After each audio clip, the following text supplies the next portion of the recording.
Opinion. Robert Creamer Opinion Contributes. Published 8:52 a.m. Eastern Daylight Saving Time, September 25, 2019. Polling shows one of the most decisive factors for Democratic primary voters is which candidates the best equipped to defeat President Donald Trump in a general election. They understand that the country cannot afford 4 more years of Trump, that failure's not an option, although it's still a clear possibility. It's now increasingly clear that Senator Elizabeth Warren of Massachusetts is the Democratic candidate most likely to beat Trump in 2020. To understand why, take a close look at what really happened in 2016. The Trump victory didn't result mainly from a mass exodus of blue-collar Democratic voters to the Republican candidate. It's true that 9.8% of voters changed their votes from 2012 to 2016. But only 3.6% of voters moved from President Barack Obama to Trump. More than half of these were offset by the 1.9% who switched from Mitt Romney to Hillary Clinton, leaving a net loss of only 1.7%.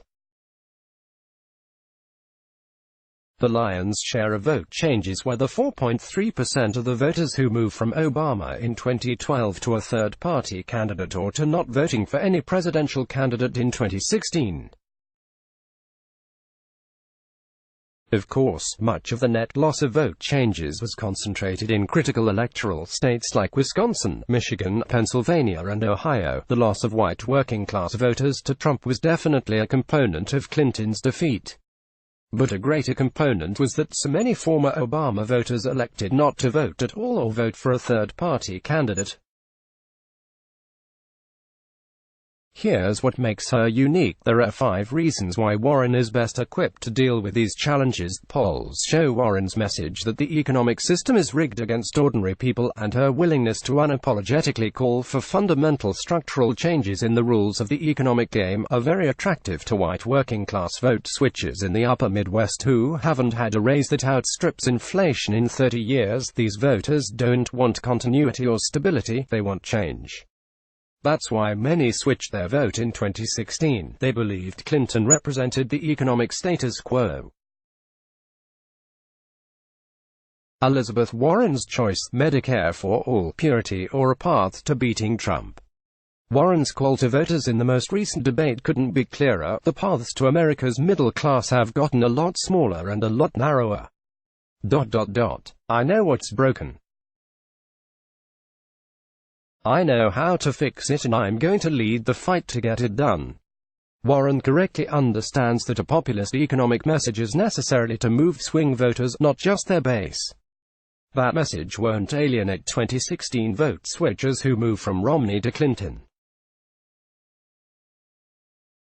They were motivated mainly by the disgust for Trump's cultural agenda. That disgust isn't going away regardless of the Democratic candidate.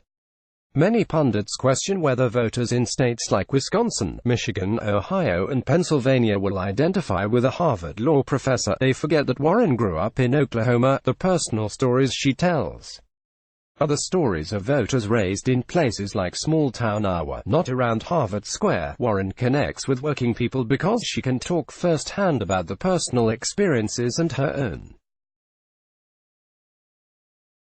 Her story, her University of Houston education and her grit and tenacity to succeed, inspires them. Warren not only inspires white working-class voters, she inspires people of all sorts, particularly young people. She's the candidate best equipped to deal with the most critical factor that gave us Trump: a low turnout. She'll inspire people to vote because they're inspired by people who stand tall for the beliefs and are willing to fight for them. Voters are inspired by her passion, her grasp of the problems they face, her ability to formulate clear, understandable solutions, and her willingness to stand up for progressive values. In 2020, being a woman is a political asset. It promises to be the year that women strike back. Women are overwhelmingly disgusted by Trump. They're disgusted by his sexism, lack of empathy, macho blustering and crude disrespectful language. They're disgusted when they see children ripped from mothers' arms at the border. They're furious that he's placing anti-abortion justices on the Supreme Court. Women are mobilized like never before in American politics. A woman heading the ticket gives American women one more reason to work their hearts out and turn out in record numbers next fall. Warren and her team have demonstrated that they know how to organize a winning campaign. Her campaign has crafted a strategy that has lifted her consistently in the polls. Her team knows how to execute. They refuse to leave any stone unturned, understanding that showing up is half of politics, and they know how to communicate respect for voters. The campaign's loaded with inspired, fired-up organizers, and it's exciting and fun. Those are qualities of winning campaigns. Finally, voters don't commit to candidates just because they think they're smart or make good speeches. They certainly don't evaluate candidates simply by comparing lists of issue positions.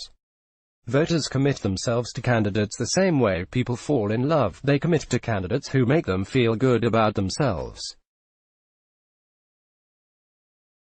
That happens when candidates have charisma. What goes into charisma? Experience shows there are 4 elements that make a candidate charismatic. The candidate must be warm. She must be approachable and communicate empathy. Second, she must have presence and be in the moment at all times, laser focused on the people she's with. The woman with a strategy. Elizabeth Warren knows what we're facing and she has plans, from Fox News to Facebook. Third, she must exude true self-confidence, the kind that comes from overcoming ordinary self-doubts that pop up like devils in practically everyone. Finally, the candidate must be inspiring. That means making people feel they're part of something bigger than themselves, but also that they can each play a truly significant role in achieving that larger goal. Warren does all of these. For all those reasons, Elizabeth Warren is our best choice to defeat Trump. She's the most likely Democratic candidate to be the next U.S. president. Ruth Creamer, a partner at Democracy Partners, has been a political organizer and strategist for 5 decades and was consultant in the last 3 Democratic presidential campaigns. Is the author of Listen to Your Mother, Stand Up Straight, How Progressives Can Win. Follow him on Twitter at @RBCreamer. Let's block ads. Why?